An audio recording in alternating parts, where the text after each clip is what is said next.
Ya, jadi gini.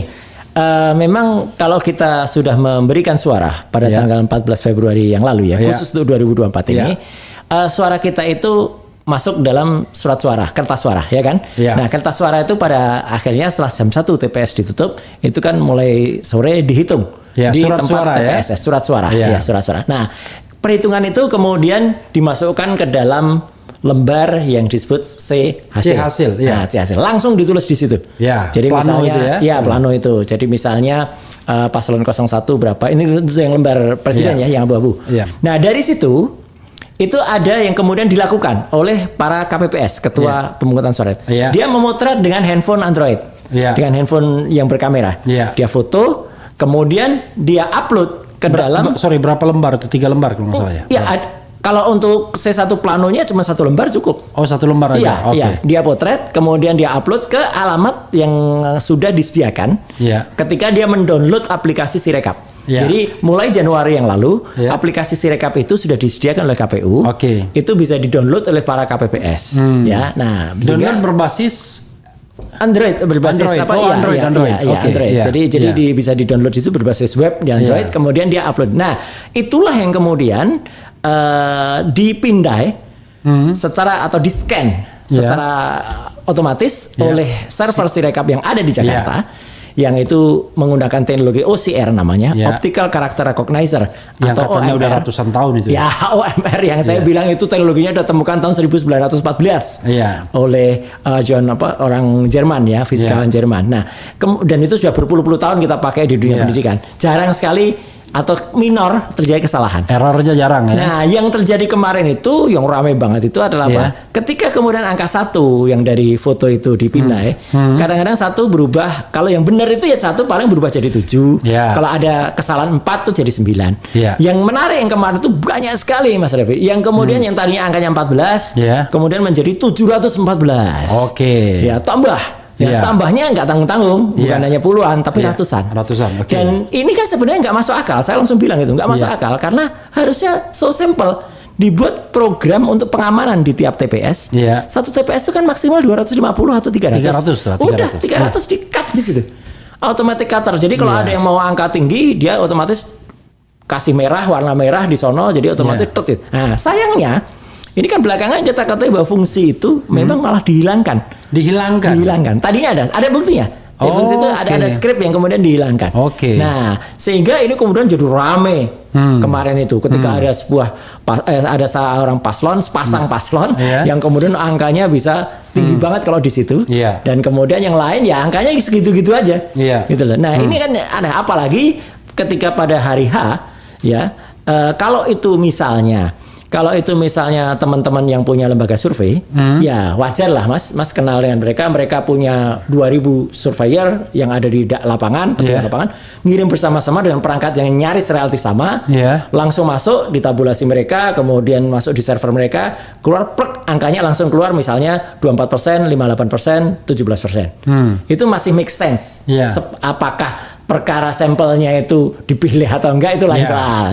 Nah, tapi kalau Sirekap tiba-tiba pada tanggal 14 Februari langsung jam 7 malam langsung segitu, kayaknya nggak masuk akal.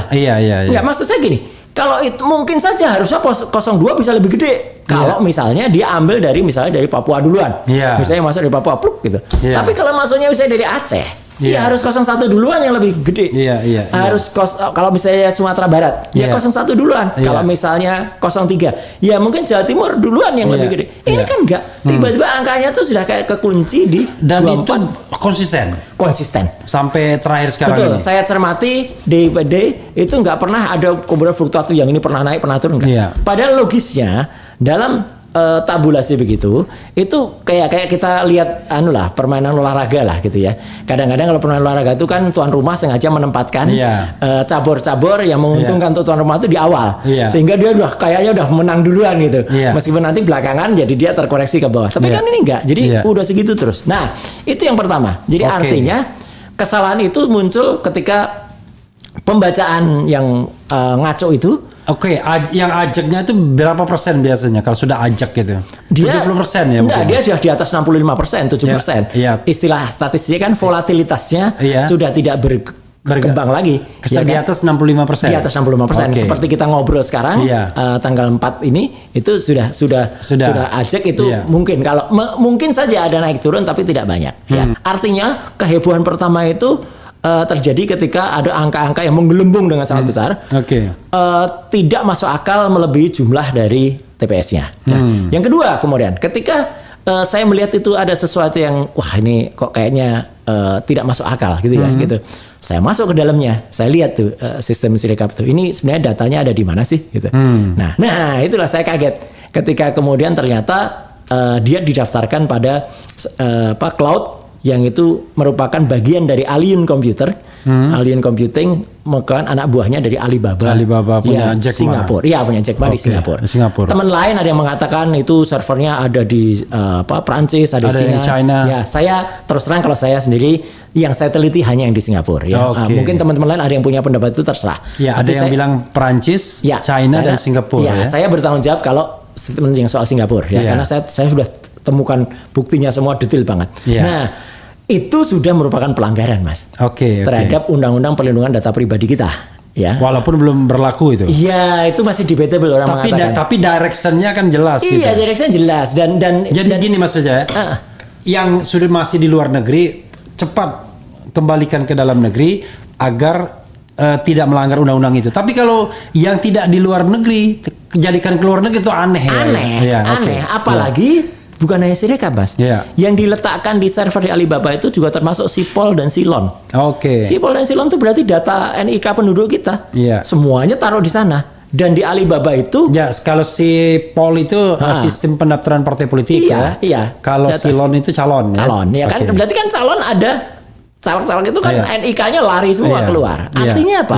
Artinya kita sama aja mengumbar data, Mas, ke luar negeri dan itu sudah salah besar gitu. Nah, ketika saya mulai ribut itu, barulah timbul operasi senyap.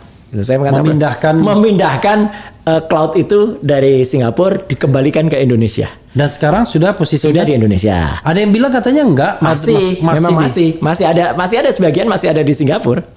Jadi mungkin mereka yang di China sama Perancisnya itu masih ada lagi jangan-jangan. Saya tidak lihat itu terus terang, tapi yang saya cek adalah ketika itu ada operasi pemindahan. Dan operasi pemindahan ini memang kalau kita masuk ke level pertama ya, bukan sub level. Level pertama itu langsung terbaca itu sudah Jakarta, Indonesia. Tapi kalau kita masuk ke sub level masih ada data-data di sana. Jadi artinya mereka sudah mulai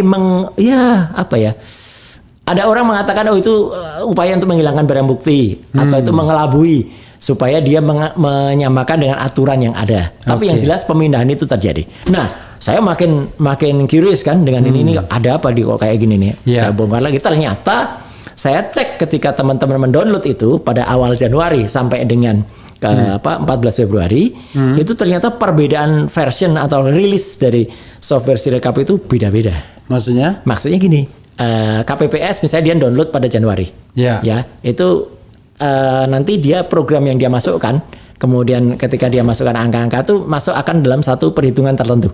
Ya. Nah, yang belakangan terakhir ini ada satu perhitungan yang dihilangkan. Artinya yang tadi yang ada batas 300 untuk tiap TPS itu malah sudah nggak ada terakhir-terakhir. Dan dia itu 10 kali, Mas, mengalami perubahan. Sirekap itu? Iya, nggak boleh. Maksudnya nggak boleh begini. Sebuah software kalau sudah itu dirilis kepada masyarakat, jangan berubah-ubah. Betul. Kalaupun diupdate, informasikan. Diinformasikan. Atau semua diumumkan ke seluruh KPPS. Ayo download lagi loh ya, kemarin ada kesalahan. Ini kan nggak pernah ada penjelasan yang clear soal itu.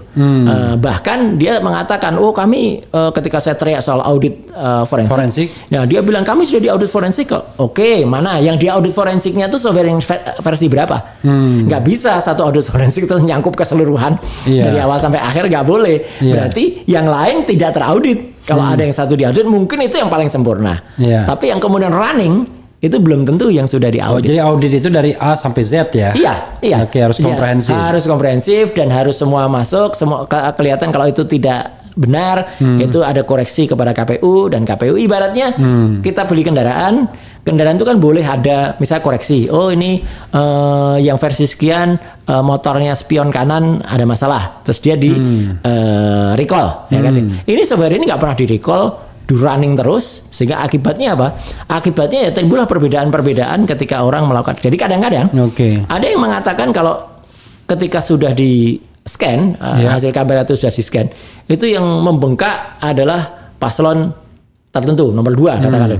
Tapi ada juga yang bilang enggak kok, yang punya saya paslon nomor 3 kok. Enggak, ya mungkin saja memang sengaja ada dibikin. Iya, semua digelembungkan untuk mengatakan bahwa ini tidak hanya satu pihak. Tapi kan kita lihat jelas yang paling banyak mayoritas itu yang mana. Dan yang menarik lagi, terus saya cermati itu kan gitu, ketika ada anomali-anomali itu, yang tidak hanya paslon itu akhir-akhir ini gitu ya, yang setelah kita ngobrol ini 2-3 hari terakhir ini rame soal partai.